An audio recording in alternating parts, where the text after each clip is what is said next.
ये तस्वीर आ गई है देवेंद्र, जरा दर्शकों तक ये तस्वीर हम पहुंचा दें। बस मीटिंग अब शुरू होने जा रही है।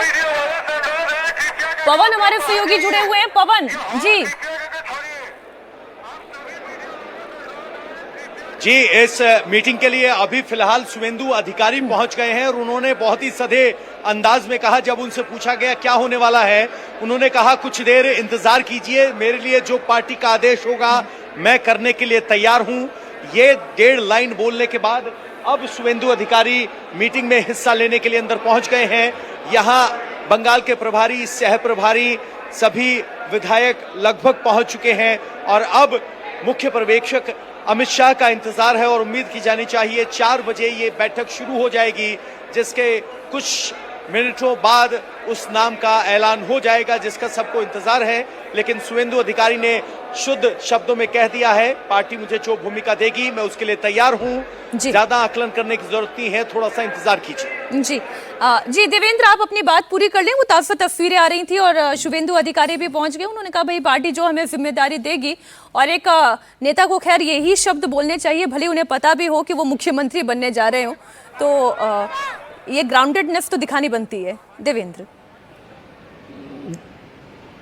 देखिए, वही जिम्मेदारी दी जाएगी जिन जिम्मेदारी के सपनों के साथ टीएमसी छोड़कर वो बीजेपी में आए थे, क्योंकि हम सभी जानते हैं कि वो टीएमसी में एक ताकतवर नेता थे, ममता बनर्जी के राइट हैंड माने जाते थे। लेकिन जैसे जैसे अभिषेक बनर्जी के कद को ममता बनर्जी ने बढ़ाना शुरू किया, वहाँ पर एक तो शुवेंदु अधिकारी के साथ टकराहट शुरू हो गई, दूसरा शुवेंदु को ये समझ में आ गया कि अब टीएमसी में रहते हुए मुख्यमंत्री बनने का सपना पूरा नहीं हो सकता। दूसरी तरफ बीजेपी को एक आक्रामक चेहरे की ज़रूरत थी।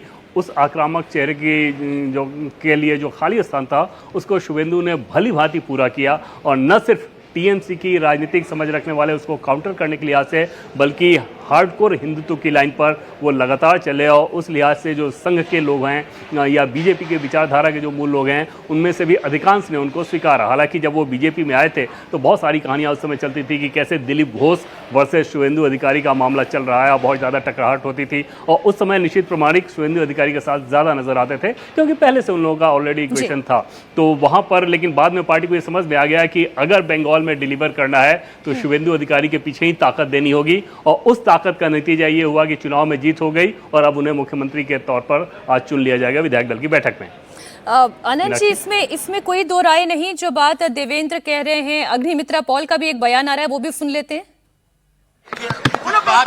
আমরা মোদিজির সৈনিক, দলের সৈনিক, দল আমাদের যা কাজ দেবেন আমরা সেটা করব, এবং আমরা ধন্যবাদ জানাই পশ্চিমবঙ্গের মানুষকে, এবং আজকে ডক্টর শ্যামাপ্রসাদ মুখার্জি আমাদের পার্টির স্রষ্টা, এবং যার জন্য আমরা পশ্চিমবঙ্গ পেয়েছি তার স্বপ্ন আজকে পূরণ হচ্ছে।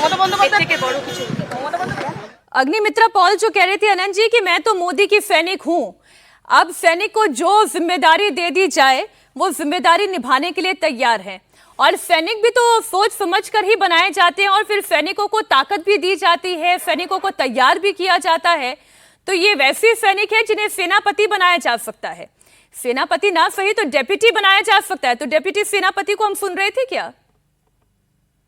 मुझे लगता है मीनाक्षी जी, अगर आप इनके बयान को ध्यान से देखें तो 2 नाम इन्होंने लिए, नरेंद्र मोदी की सैनिक हूं और श्यामा प्रसाद मुखर्जी की विरासत को आगे बढ़ा रही हूं। तो जो अभी देवेंद्र जी कह रहे थे कि भारतीय जनता पार्टी से जुड़ा हुआ और इस प्रकार के बैकग्राउंड का होगा, तो मुझे लगता है कि आप उप सेनापति से को तो सुन ही रही थी। इस लिहाज से अगर देखा जाए तो अग्निमित्रा पॉल के नाम में अब संदेह शेष नहीं है। लेकिन ये भारतीय जनता पार्टी, इस डिस्क्लेमर के साथ मैं कहना चाहूंगा कि भारतीय जनता पार्टी, देखिए शुवेंदु अधिकारी का कैसे स्वागत किया जा रहा है।